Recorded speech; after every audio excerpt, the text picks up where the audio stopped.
Leitura do livro A Nova Civilização do Terceiro Milênio, de Pietro Baldi. Capítulo Das Trevas à Luz.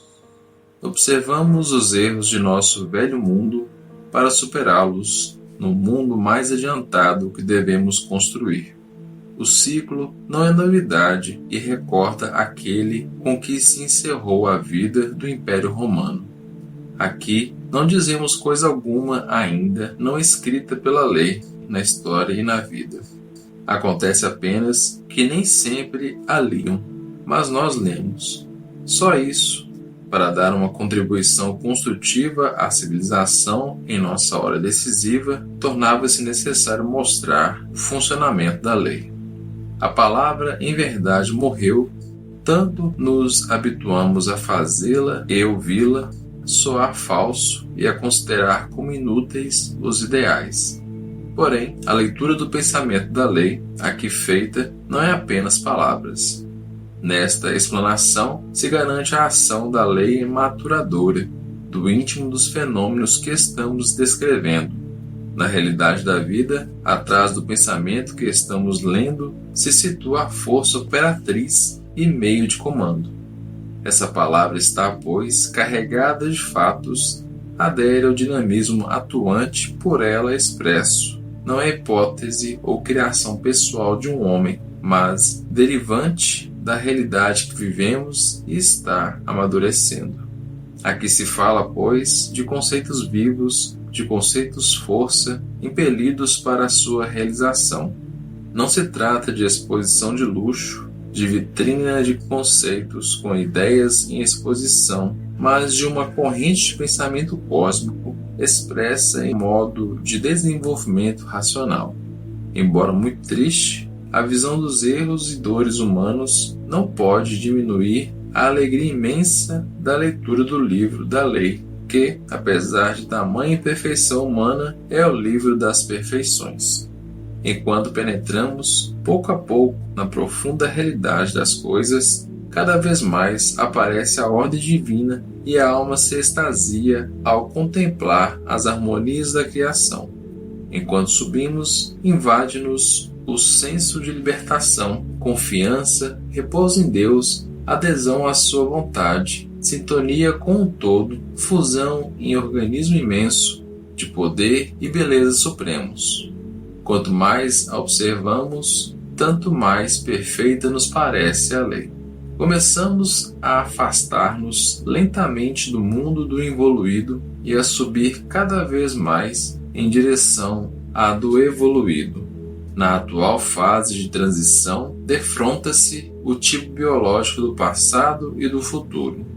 Classificamos desse modo os dois extremos típicos do indivíduo humano, para tornar mais claro a demonstração. Na realidade, porém, entre os dois extremos se situam infinitas gradações intermediárias, conforme ao desenvolvimento evolutivo de cada um. O extremo inferior exprime a quantidade, o superior a qualidade. A evolução consiste em transformar a primeira na segunda, como na desintegração da matéria e degradação da energia. Transformando-se a massa em energia, muda a forma, mas a substância permanece indestrutível. Se o compararmos com a energia elétrica, vamos entender melhor esse fenômeno. O involuído representa o estado elétrico com muita amperagem e pouca voltagem. O evoluído, a posição inversa, em que, diminuída a amperagem, aumenta proporcionalmente a voltagem, ou melhor, a quantidade, embora diminuindo, se transforma em alta voltagem. Mas, apesar da transformação, nada se criou ou destruiu, pois a substância, expressa em watts, permaneceu igual a si mesma. Entre os dois estados se estabelece a mesma relação existente entre volumes d'água em metros cúbicos, considerados fonte de energia, e a expressão por eles exercida, desnível. Em outras palavras, a energia se refina, sutiliza, mas ao mesmo tempo se dinamiza. Assim, a transformação se compensa. Confrontemos os dois tipos. O involuído é forte, mas insensível e obtuso, verdadeiro rio de energias, mas de qualidade inferior, indisciplinada e grosseira. O involuído desperdiça-as de maneira ilógica, pois lhe falta a consciência diretriz, que para ser conquistada requer exatamente, através da experimentação, esse dispêndio de energia. O mundo de nossos dias é assim. Ao evoluído, aparece como caos infernal, estúpido e doloroso. O evoluído vive em plano físico menos forte, mas sensível, de inteligência aguda e penetrante. Representa a corrente dinâmica mais limitada como quantidade, porém de qualidade imensamente superior, refinada e disciplinada. Com a elevação de potencial, essa forma de energia tornou-se mais poderosa, mais apta a vencer resistências, como acontece na eletricidade, quando aumentamos a voltagem.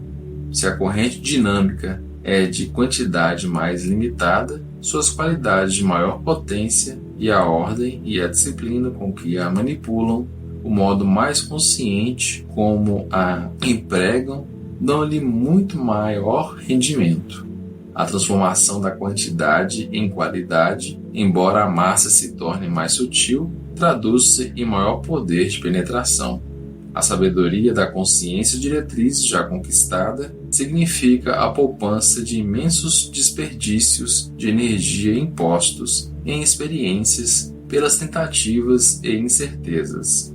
Por isso, não apenas a natureza, mais sutil do novo dinamismo, permite transpor mais facilmente os obstáculos, como também o conhecimento que o dirige elimina as dispersões inúteis, os erros e, em consequência, as dores e lhes permite maior aproveitamento em sentido evolutivo, isto é, na direção evolutiva de harmonia e felicidade e não na involutiva de erro e dor.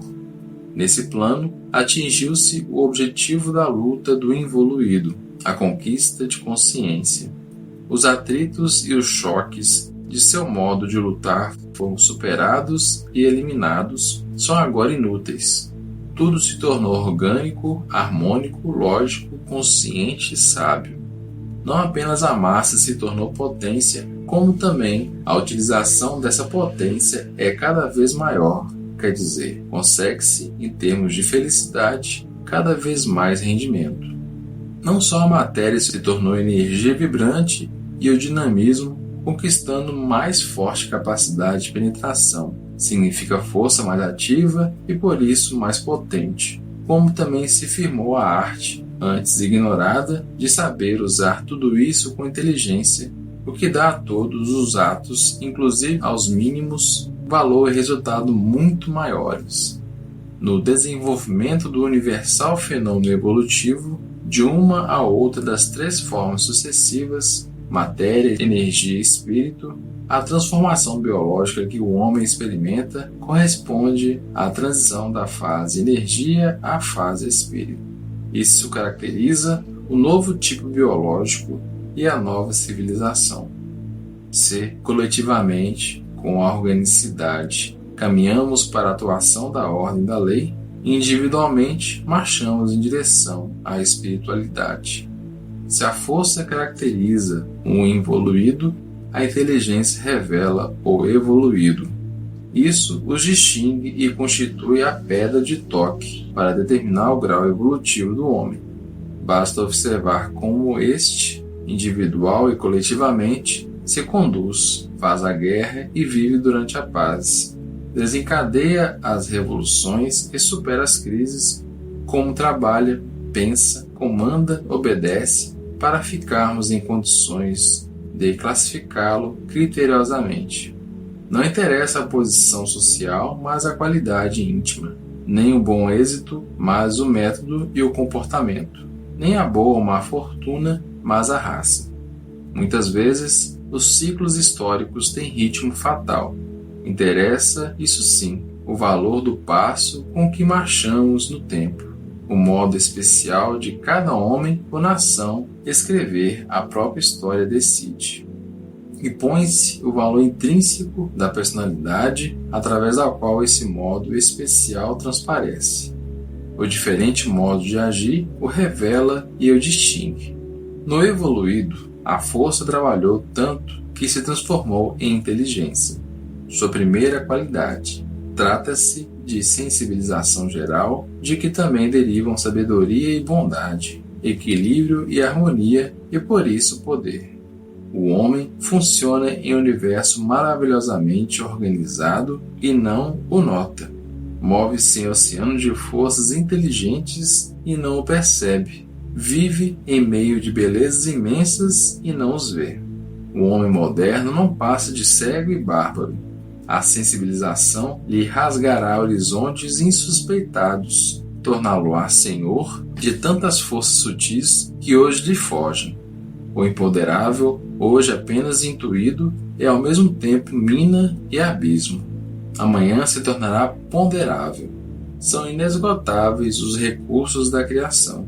A força constitui a potência mais fraca da vida.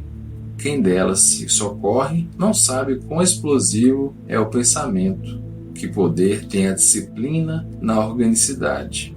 Apenas um olhar lançado no futuro para que o pressintamos nos enche de estupor. Geralmente, essas estepiadelas no futuro reduzem-se a previsões fantásticas, a cruels, limitando-se o escritor ao desenvolvimento dos motivos já em nossos dias atuantes, à perspectiva ampliada do atual estado de coisas. Ninguém fala de novos motivos, aqueles de que, acordo com a lógica da evolução, se introduzirão na vida. E o futuro reside exatamente neles. Exagera-se, ao invés, o progresso mecânico, colocado em primeiro plano. Quanto à ciência da matéria, prossegue-se até a hipertrofia, sem suspeitar-se, devant os equilíbrios da lei. Ao contrário, agir em direção oposta e compensadora, provendo o mais necessário à sabedoria diretriz, que reordene, guie e, portanto, valorize as conquistas já realizadas. Não compreendemos ainda que os princípios atualmente em vigor, para não acabarem no aniquilamento, são corrigidos e não persistem. E, se não lhes adicionamos princípios complementares, não representam vantagem, mas dano. Essas previsões estão, pois, no caminho errado. Caímos no erro de acreditar que a evolução seja unilateral e retilínea e não deva o futuro passar de multiplicação, de continuação ampliada do presente. Por força da lei de equilíbrio, o caminho percorrido por determinado século não pode ser exatamente o prosseguimento puro e simples do seguido pelos séculos precedentes. Cada época tem um objetivo próprio com que, para de todos os lados equilibrar o desenvolvimento, tende exatamente a compensar o da época anterior. Por isso, toda atividade é levada a transformar-se, ou invertendo-se na sua complementar oposta, ou completando-se em formas ainda não desenvolvidas. Continuar a conceber o progresso apenas como exterior e mecânico significa incompreensão do progresso, pois ele seria apenas o prosseguimento de trabalho unilateral à continuidade de civilização que esgotou sua tarefa. Não tem mais razão de existir e deve, pois, ceder o passo à nova civilização de tipo completamente diferente. As nossas ascensões, fixadas e superadas, as vitórias da técnica deverão apossar-se do campo das qualidades humanas. Há muitos outros germes à espera, hoje invisíveis, que se conservam latentes, escondidos nos intervalos dos grandes ritmos da história. Nossos atuais problemas constituem fase de transição e preparação de muitos outros problemas completamente diferentes. Superar-se-ão a luta de classe e a competição entre o capital e o trabalho, resolver-se-ão tantas incompreensões e tanta ignorância, a organicidade exterior e coagida deverá transformar-se em organicidade íntima e estabelecida por livre convencimento. A evolução que hoje plasma a forma deverá penetrar cada vez mais na substância e renová-la cada vez mais intimamente. Há na vida muitos outros germes que esperam em silêncio, nela colocados muito a propósito para germinarem e crescerem, visto ser essa a finalidade de todos eles. Após compreender-se a lógica do processo, tudo isso se torna evidente. A fé por nós, depositada no ressurgimento espiritual do mundo, se baseia em profunda visão das coisas que estende os braços até os confins do espaço e do tempo. É impossível que o homem de hoje, dominando sempre mais as forças da natureza, não chegue a apreender algo, embora através de hecatombes e manipulando cientificamente a vida, não se lhe mostre a imensa realidade subjacente. A estrutura evolutiva do universo e o ritmo progressivo da lei evidenciam a impossibilidade disso. Como negar a solene afirmação da vida, que apesar de todos os obstáculos, anuncia eterno triunfo? Os desenvolvimentos são fatais. Viver é progredir, toda trajetória tem uma lógica. As verdades das maiorias modernas não passam de momentâneas correntes psíquicas e nada provam. O mundo guia-se pelo ritmo dos ciclos históricos, pelo peso dos imponderáveis. O homem não dirige a história, segue-a. A lei a todos arrasta, confiando a cada um função especial.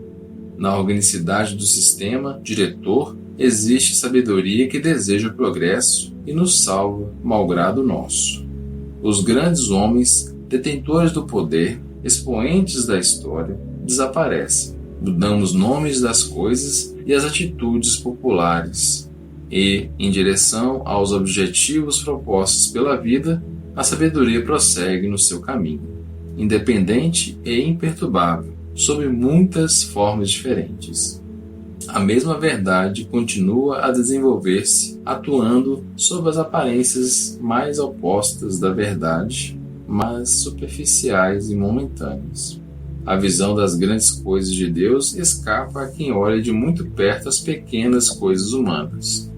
Como se fosse cântico ansioso e aflito, nosso pensamento vagou pelo universo, percorreu buscando sem cessar e saciado se deteve na fé por ele depositada na ascensão, em que percebe haver encontrado o verdadeiro sentido e o fim supremo da vida. Qual o sistema de vida de novo tipo biológico evolutivo? Que posição toma na Terra, especialmente na face das necessidades materiais, eixo da vida dos demais? Sua regra pode resumir-se no preceito evangélico: buscai o reino de Deus e tudo o mais vos será dado por acréscimo. Conquistado o poder maior, consiste no domínio do espírito, torna-se lógica a conquista do poder menor, que é o domínio da matéria. Não estamos tratando de admirável utopia, mas de fato suscetível de verificação. Quem já aplicou essa norma sabe-a verdadeira. Encontrado o reino do espírito, o resto nos é dado espontaneamente por acréscimo. Como quem pode o mais, pode o menos. Possuir o plano do espírito significa dominar os planos inferiores e as forças que o regem. Significa tornar-se espontaneamente, sem necessidade de emprego de força, senhor de tudo quanto aí exista. Quem o conseguiu naturalmente possui dentro de si mesmo o senso da medida justa e não abusa. Tudo isso mostra que se obtém maior vitória obedecendo à lei do que revoltando-nos. Os atuais assim chamados donos da riqueza na realidade não passam de seus escravos. O evoluído não aprendeu a servi-la, mas a servir-se dela, a considerá-la meio e não objetivo da vida, a construir seus tesouros com valores superiores aos econômicos e materiais, a amar coisas muito mais belas do que as da terra. Não prostitui o espírito em presença do mundo e se mantém senhor das forças da vida. Seu domínio atinge a raiz dos acontecimentos e a essência das coisas. É mais potente porque mais profundo. O encontro do reino do espírito transformou-lhe a vida em esplêndido e imenso acontecimento. isto é, no funcionamento de força indestrutível na organicidade universal. Como por causa do equilíbrio interior, é antes de mais nada dono de si mesmo, constitui-se senhor e não escravo das coisas, que para ele assume outro valor e diferente significado por serem concebidas sob outro ponto de vista mais elevado. Maneira tão nova de conceber a vida representa a verdadeira revolução biológica no mundo moderno. Os dois tipos, involuído e evoluído, personificam a velha forma e a nova, que devem, respectivamente, morrer e nascer. Trava-se luta entre esses dois tipos de vida. Cada um deles tem suas próprias armas. O involuído usa força ou astúcia. O evoluído, bondade e perdão. O primeiro é violento, mas cego. O segundo, pacífico, mas de ótima visão. O primeiro suporta, o segundo domina o imponderável. Estão frente a frente, em posição de recíproca e relativa inferioridade e superioridade. Mas tudo se reequilibra porque o evoluído, se possui mais poderes, tem também mais deveres. Eis a grande guerra em que vencerá o homem desarmado e de que nascerá a nova civilização. O evoluído sabe, porém, que as recíprocas posições de inferioridade e superioridade não são absolutas, mas relativas, que a maior quantidade de meios correspondem maiores obrigações, que essas posições não são definitivas, mas transitórias. Todo tipo biológico, se não passa de involuído, quando comparado a evoluído que o supera, é por sua vez tipo evoluído, se confrontado com outro mais evoluído que ele, e todo evoluído, se supera o evoluído, não passa a seu turno de evoluído se o cotejarmos com tipo mais evoluído.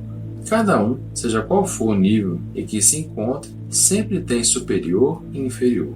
Por isso, nenhuma posição nos dá direito de ensoberbecer-nos por causa da superioridade absoluta e nenhuma nos dá motivo de humilhação por inferioridade absoluta. Todos temos superiores de quem aprendemos e a quem prestamos conta, e também inferior a quem devemos estender fraternalmente as mãos. E o evoluído sabe não dispor de maior conhecimento e poder senão para execução de maior trabalho. Não é só isso, porém. No decurso da evolução, todas essas posições mudam continuamente e está em nossas mãos fazê-las mudarem. Para todos nós, o estado de evolução representa o passado. Para todos os homens de boa vontade, o estado de evolução significa o futuro. Desse modo, o evoluído de hoje foi ontem o inferior involuído, que amanhã poderá ser o superior evoluído. Essa é a hierarquia dos seres que ao longo dela se movem de acordo com o merecimento e a boa vontade. A luta entre involuído e evoluído é fatal. Todo ser personifica determinada força e representa determinado elemento da luta. Ninguém pode, na posição de neutro, fugir da luta, pois a vida consiste na ascensão através da luta. Vida é movimento, é vir a ser, a estase mata. E esse vir a ser tem de significar ascensão. Esse movimento não pode deixar de dirigir-se para cima, resolver-se na morte a vida que não progride para o alto, construir ou morrer, avançar ou extinguir-se. Quem para perde a vida, se não evolui, morre. O retardatário morre na proporção do próprio retardamento.